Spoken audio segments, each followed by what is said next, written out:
सबसे पहले major scheme in agriculture extension. तो ऑन गोइंग जो स्कीम है एग्रीकल्चर एक्सटेंशन में, उनमें है नंबर 1 है आत्मा। और आत्मा ओरिजिनली इसे कहते हैं support to the state agriculture extension for extension programme for extension reform. तो इसे आत्मा के नाम से जानते हैं क्योंकि इसमें आत्मा क्रिएट किया गया है इस स्कीम के तहत में, तो ये पॉपुलर हो गया आत्मा के नाम से। ठीक है, अब आप देखिए यहाँ पे इसका क्या है, यहीं पे आप फोकस करोगे तो आपको पॉइंट मिलेगा support to state extension programme. ये किसको सपोर्ट कर रहा है? सेंटर गवर्नमेंट का स्कीम है और ये स्कीम के तहत में पैसा दिया जाएगा स्टेट गवर्नमेंट को। क्यों? ताकि स्टेट गवर्नमेंट और अच्छे से तेजी से एग्रीकल्चर एक्सटेंशन कर सके, यानी एग्रीकल्चर के नॉलेज को डिसमिनेट कर सके किसानों को। तो इसलिए स्टेट गवर्नमेंट को मदद देना ये इस स्कीम का मुख्य उद्देश्य रहा है। Is it clear? यहाँ पे ना स्टेट गवर्नमेंट को फाइनेंशियल एडिंग जाता है। यहाँ ये जानते हैं आत्मा स्कीम है वो 2005 से रन हुआ, खास करके ये वाला जो support to extension state extension programme है वो, और अभी भी ये सेंट्रल स्पॉन्सर्ड स्कीम में चल रहा है। लेकिन अब ये किसके दायरे में आता है? भारत में जितने भी एक्सटेंशन कार्यक्रम चल रहे हैं ना, सबको एक बड़े स्कीम के तहत में रखा गया है। नाम है सब मिशन ऑन एग्रीकल्चर एक्सटेंशन। इसको आप नोट डाउन करो, सब मिशन ऑन एग्रीकल्चर एक्सटेंशन। ये एग्रीकल्चर एक्सटेंशन सब मिशन है, इसी के अंतर्गत जितने भी एग्रीकल्चर एक्सटेंशन की स्कीम है आते हैं, लगभग सबको इसी को। और आपको मैं बताना चाहूँगा भारत में जितना भी एग्रीकल्चर का स्कीम है, किसका? एग्रीकल्चर का, उन सबको कृषि उन्नति योजना कहा गया। क्या कहा गया? कृषि उन्नति योजना। और उसी के तहत में जितने भी अलग अलग सेक्टर के स्कीम थे उनका एक मेजर बनाया गया। मतलब सबसे ऊपर में कृषि उन्नति योजना, उसके अंतर्गत हर एक डिपार्टमेंट के लिए एक बड़ा बड़ा योजना सब मिशन, और बाकी सारी योजनाएं इनके अंतर्गत आते हैं। तो एग्रीकल्चर एक्सटेंशन का सबसे बड़ा कौन? ये सब मिशन ऑन एग्रीकल्चर एक्सटेंशन, और ये किसके दायरे में आता है? कृषि उन्नति योजना के अंतर्गत आता है। अब जो भी एक्सटेंशन में स्कीम होंगे सब इसी के द्वारा रेगुलेट होंगे। ऐसा सरकार ने एक तरह से रिस्ट्रक्चर किया था पुराने सिस्टम को खत्म करके। तो आत्मा स्कीम लगभग आज के समय में 28 राज्य और 5 यूटी के 691 जिले में ये रन कर रहा है। तो यहाँ पे आप जानिए कि आत्मा scheme is a decentralized farmer driven and a farmer accountable extension system।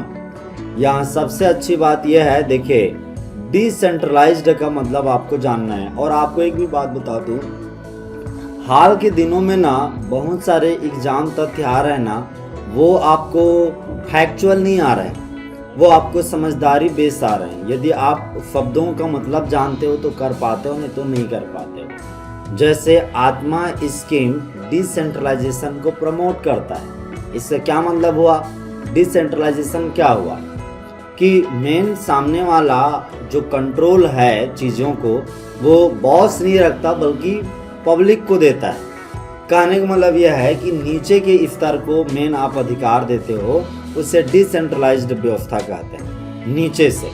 तो यहाँ पे क्या है कि आत्मा स्कीम ऐसा है जहाँ पे ना किसान मेन सेंटर्ड है, किसान की ओपिनियन, किसान की जरूरत को फोकस रखा जाता है। तो इसीलिए इसे डिसेंट्रलाइज्ड फार्मर ड्रिवन प्रोग्राम कहते हैं। और इसे स्टार्ट किया गया किस नाम से? जो स्कीम था एग्रीकल्चर टेक्नोलॉजी मैनेजमेंट एजेंसी, क्योंकि इस कार्यक्रम के तहत में ना हर जिले लेवल में agriculture technology management agency create किया गया। मतलब स्कीम का तो पूरा नाम जान गया ना, support to state agriculture extension programme के नाम से था, सरकारी स्कीम। लेकिन उसके तहत में जिला लेवल में एक ऑफिस खोला गया। ऑफिस का क्या नाम था? आत्मा एग्रीकल्चर टेक्नोलॉजी मैनेजमेंट एजेंसी। चलाएंगे कौन यहाँ पे? स्टेट गवर्नमेंट के लोग, क्योंकि ये आत्मा खोल के देने का काम कौन कर रहा है? Centre government. लेकिन चलाने का काम कौन करेंगे? स्टेट गवर्नमेंट के लोग करेंगे।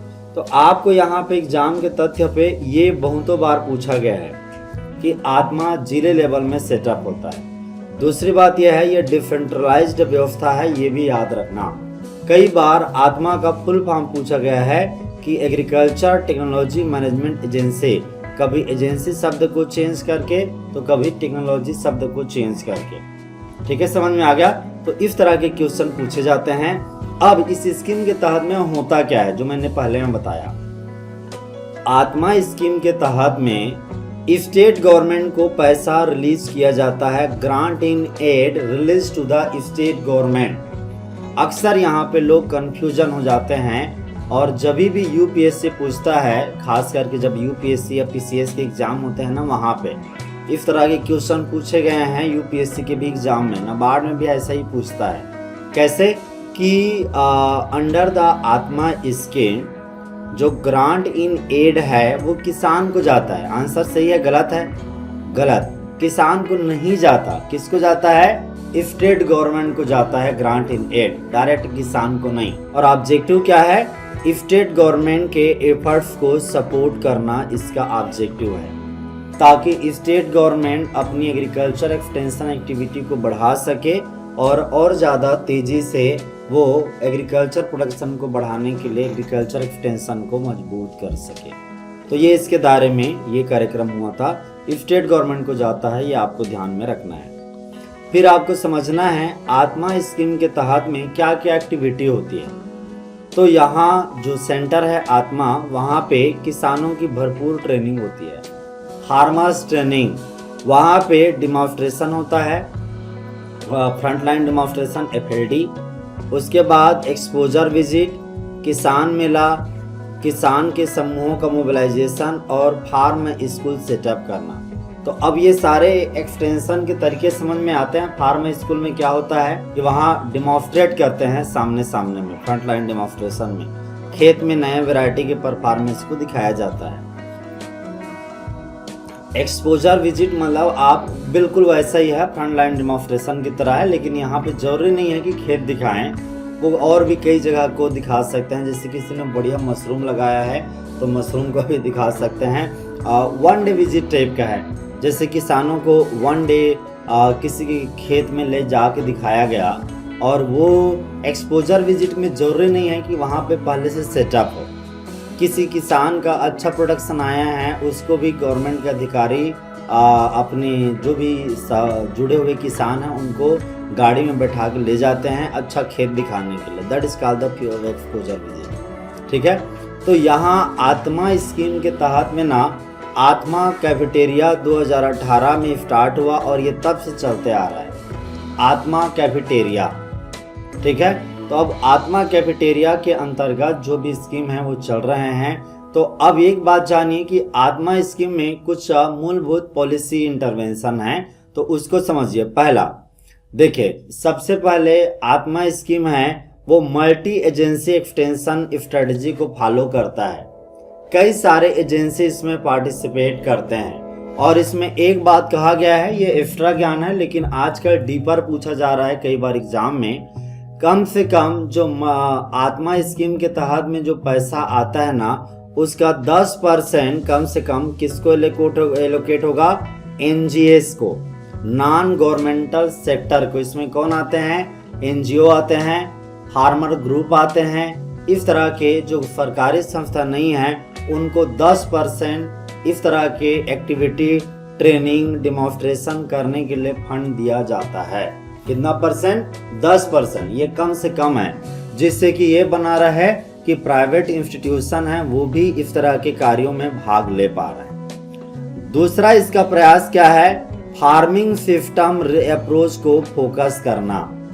यहाँ आत्मा में एक्सटेंशन तो होता ही है, लेकिन वो फार्मिंग सिस्टम अप्रोच को फोकस करते हैं। फार्मिंग सिस्टम अप्रोच क्या होता है कि जो किसान है उसके खेत के कंडीशन में कौन कौन से फसल और कौन कौन से अदर एक्टिविटी कर सकते हैं, तो उसे ना इंटीग्रेटेड फार्मिंग सिस्टम मॉडल कहते हैं। तो इंटीग्रेटेड फार्मिंग सिस्टम मॉडल को अपनवाते कि किसान इस तरह के मॉडल को अपनाएं, उसको मेन फोकस किया जाता है। ठीक है, कि किसान ना एक सेटअप समझे कि कोई एक किसान कई तरह के फार्मिंग करके बेटर इनकम पा रहा है, तो उसी को ही देखें बाकी किसान और उसी की तरह से रेप्लिकेट करने की कोशिश करें मॉडल को, फार्मिंग सिस्टम मॉडल को। इसके बाद है फार्मर सेंटर एक्सटेंशन सर्विस। किसान की ज़रूरत को समझ के किसान को किस चीज़ पे एक्सटेंशन चाहिए, ट्रेनिंग चाहिए, वही ट्रेनिंग देना इस आत्मा का मेन काम था। ये ज़बरदस्ती जो किसान कर ही नहीं रहा है उसके ऊपर में थोपने वाला कार्यक्रम के ऊपर ट्रेनिंग नहीं करवाते, ये केवल किसान की ज़रूरत के आधार पर ट्रेनिंग करवाते हैं। दूसरी बात यह है मेन स्ट्रीमिंग जेंडर कंसर्न। ये एक बहुत बड़ा मुद्दा है। जेंडर कंसर्न यानी मेल और फीमेल, कहीं फीमेल पीछे ना रह जाए, इसलिए महिला किसान हैं और जो महिला एक्सटेंशन वर्कर दोनों को, महिला किसान और महिला जो एक्सटेंशन वर्कर दोनों को कम से कम 30% रिसोर्स उनके बिहाफ में रखा जाता है। मतलब आत्मा स्कीम आएगा ना, उसका 10% तो एनजीओ चलाएंगे, ऐसा बात है। और उसके बाद ये भी कहा गया है कि 30% है वो कम से कम महिलाओं के लिए यूज होने चाहिए। उसमें जो ट्रेनिंग लेंगे किसान वो भी 30% महिलाओं के लिए, जो भी पैसा है ना उसका 30% महिला किसानों के लिए सुरक्षित है। मतलब ये ध्यान में आपको पार्टिसिपेट करवाना ही है महिलाओं को, दैट इज द सेंस। दूसरी बात है जो महिला एक्सटेंशन वर्कर हैं उनको भी इंगेज करना है, क्योंकि महिला किसान ट्रेनिंग लेने आए हैं इसलिए।